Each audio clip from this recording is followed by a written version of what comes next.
Are you out there exploring franchises, but you have a lot of your own thoughts about how it could go? Will it work? Won't it work? And you're very untrusting of the process and any franchisor because aren't they out there to sell you something? They don't really care about your success. If this is you, then this is the video for you. I say that sarcastically, but you know what I mean. We all have a lot of limiting beliefs, let's just call it that, head trash, preconceived notions that often block us from being able to move forward, especially in this process of trying to say yes to one of the biggest dreams and investments that many people have, which is investing in a business. There's a lot of reasons we want to say no. Even though our goal and our dream is to own a business, we can talk ourselves out of it all day long. And that's kind of where this video comes from, because I don't want you talking yourself out of it. I want you to come to me and I want to help talk you through it. Most of what candidates believe are what I would call common potholes on the road to franchising. And my job as a good franchise consultant is to help you navigate around those potholes. It's much easier to go, oh, don't trip on that one, than it is to try to pick you up when you've fallen into one and broken your leg. So this is a totally true story. I'm going to change the person's name just so that he remains anonymous, but this is a story that I think demonstrates the power of our thoughts to create our reality. Okay, so I worked with a guy who, on paper, I'd say he was probably one of the most perfect candidates I've ever met. He was 20 years military. We love military and franchising. We love you anyway because you're veterans, but we love military people in franchising because you can follow orders. You're used to systems. And that's what makes for good franchising, right? People who are there to follow the franchisor's lead. So let's call him Mike. Mike had 20 years in the military, and then he retired from the military and he went on to have a corporate sales background. This is also awesome. Not that I need every candidate to be extroverted and have sales skills, but if you are that extroverted person who's comfortable being a brand ambassador, talking to people, leading people, is another good quality of a veteran, right? Good leadership skills. These are all great qualities that make for successful business ownership. Or so we think. Okay, so Mike had this awesome resume. On paper, I love this guy. This is the guy Kim Daly wakes up to find for sure he's going to go out and build a very successful business. Well, the business that I loved for him, or one of the businesses I loved for him, I always present more than one, usually 3 to 5, was a business that was a little bit picked over where Mike lived. It was a more experienced brand, a more mature brand, and the exact zip code where Mike lived had already been sold. But right over here in a neighboring territory, there was a beautiful chunk of dirt that was wide open that I believed had his name on it. Now, I asked Mike, if you were to go get another job, would you commute for the job?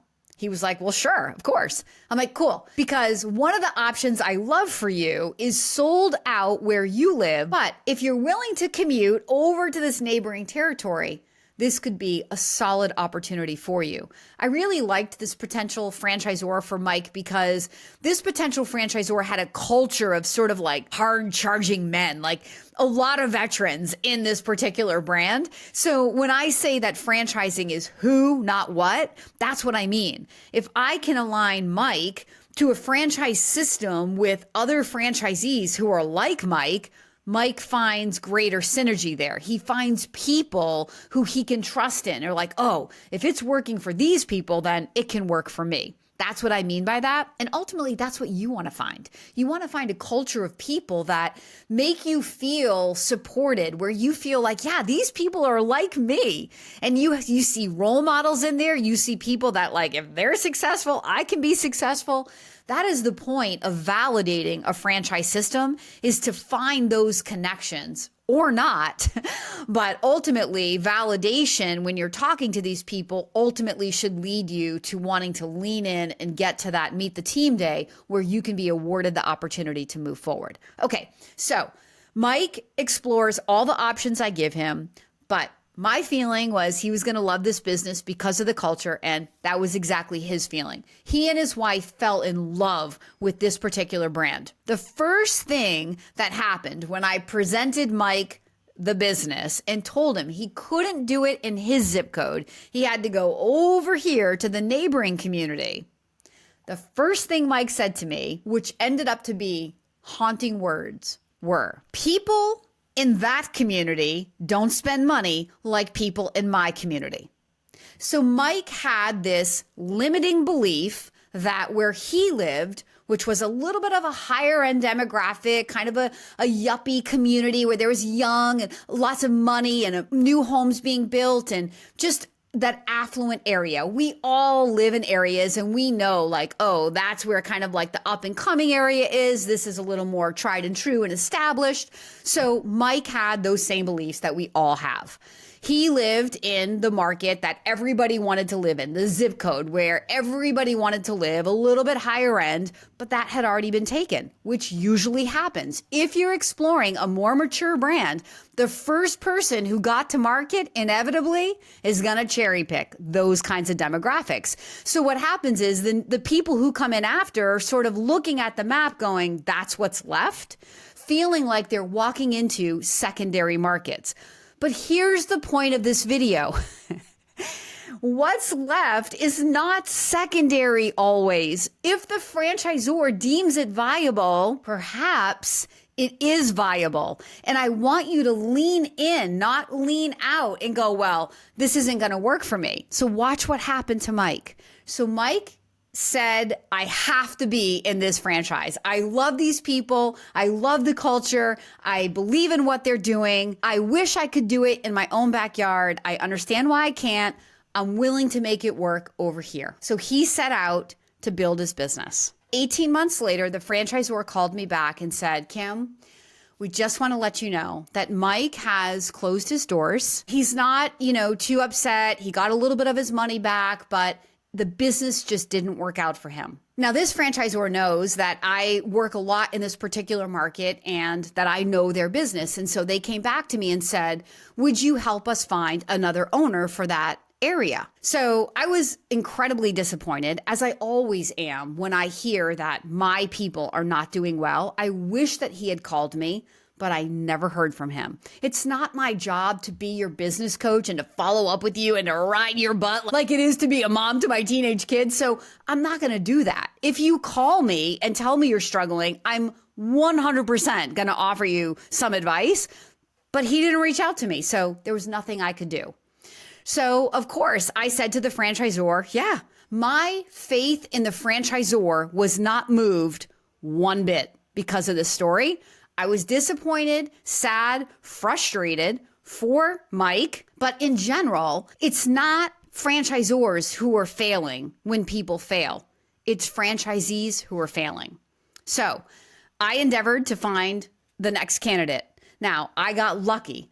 The second candidate I found for that territory happened to live in that area. So he didn't have any of the head trash that Mike had about those people don't spend money like people do where I live. We're going to call the second guy Tyler.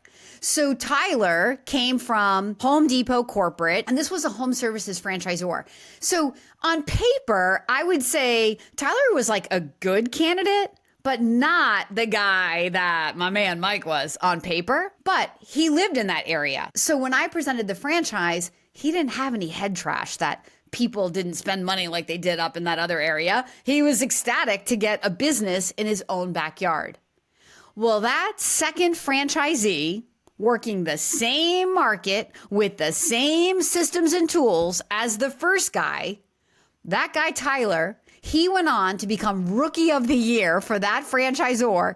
He did over 7 figures, over $1 million in revenue in his first 12 months. So how do you explain that? This is the point of the video. What you believe to be true, you will make true. Have you ever heard of books like The Strangest Secret by Earl Nightingale or Think and Grow Rich by Napoleon Hill?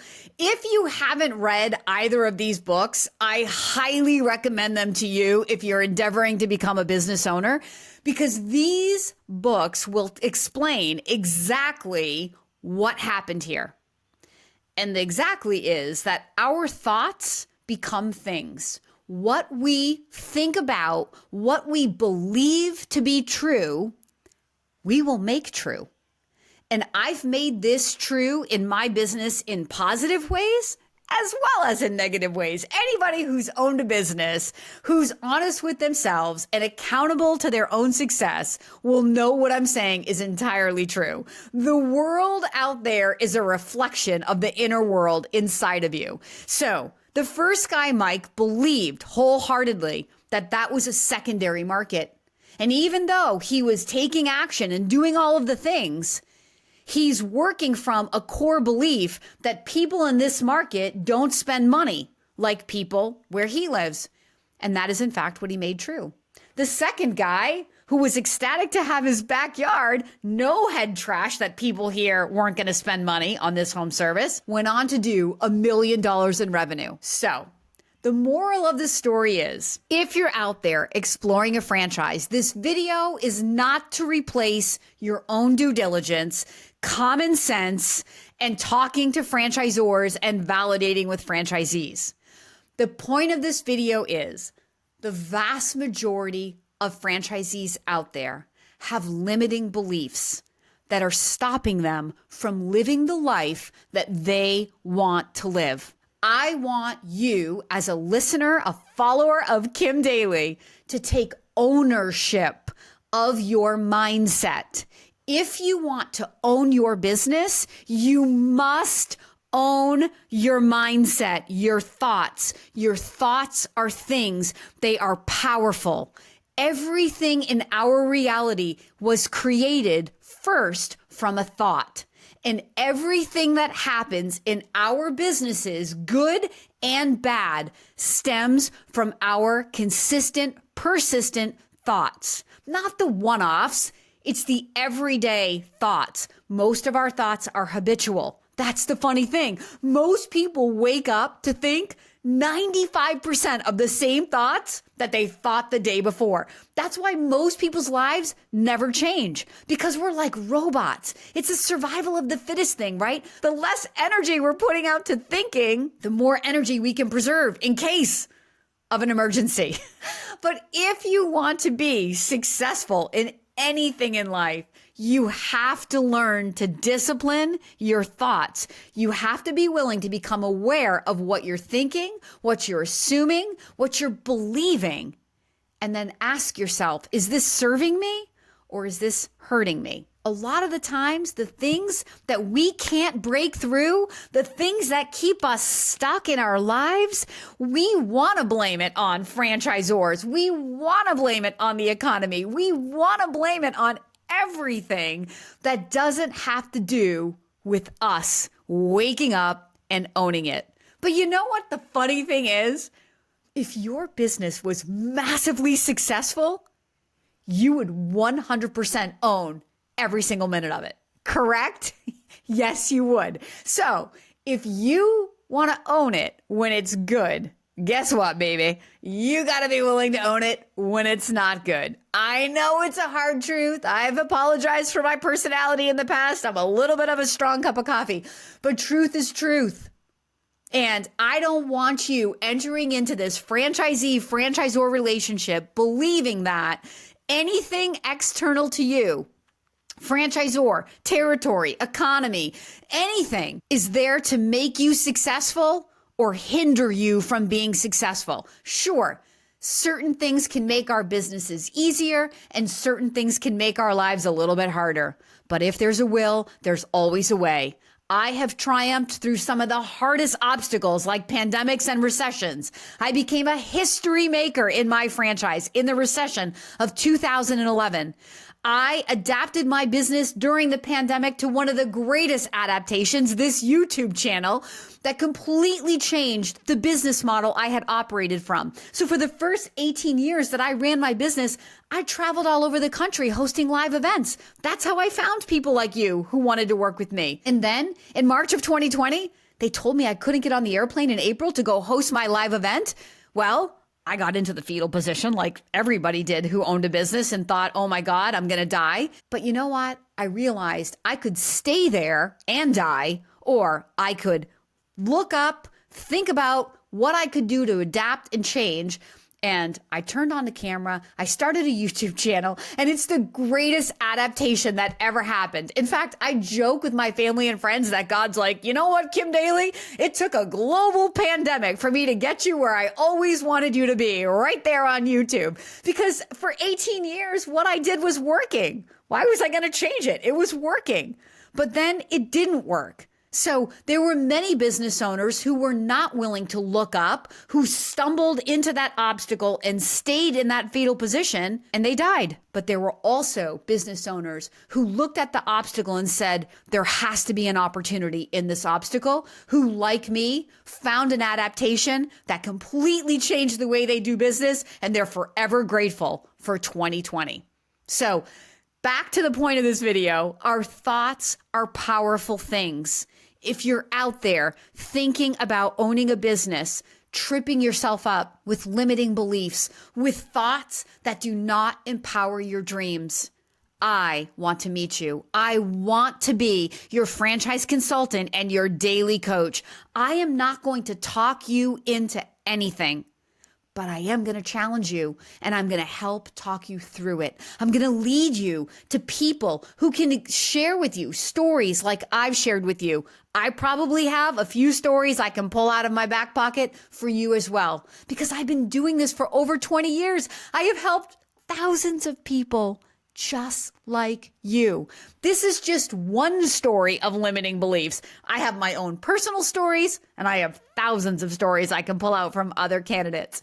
So if you are inspired to begin your journey and you want to be a business owner, please do not let your limiting beliefs, your head trash, stop you, prevent you from believing that you're worthy of this, that you're capable of this, that where you live is not a good area to open a business. I want you to follow the link in my description right now. Don't talk yourself out of it. Do it right now. I will reach out to you and we will open up this conversation. Thank you so much for watching this video to the end. I can't wait to see you in the next one.